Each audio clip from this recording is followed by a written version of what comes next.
Welcome! Let's quickly install your outdoor motorized TV antenna.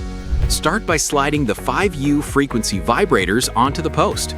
Align the screw holes and securely fasten each one using the included screws.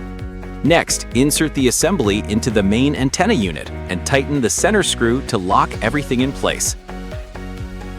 Now, lift the vibrators to about an 80-degree angle and switch the up-down lever to the up position. Place the motor bolster under the reflector panel and secure it with the long screw. Attach the coaxial cable from the motor to the main unit. Tighten the connector, then slide the weather boots over it to protect against water. Set the antenna onto the J-pole and tighten it. Mount the bracket on a solid surface using the provided screws, making sure to leave at least 20 inches of clearance around the antenna for smooth rotation. Connect the antenna to the power supply box, then connect the output to your TV or converter box. Don't forget to plug in the power adapter.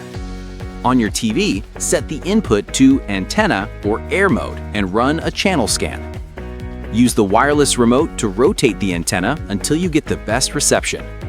That's it! Your antenna is now ready to enjoy crystal clear TV channels.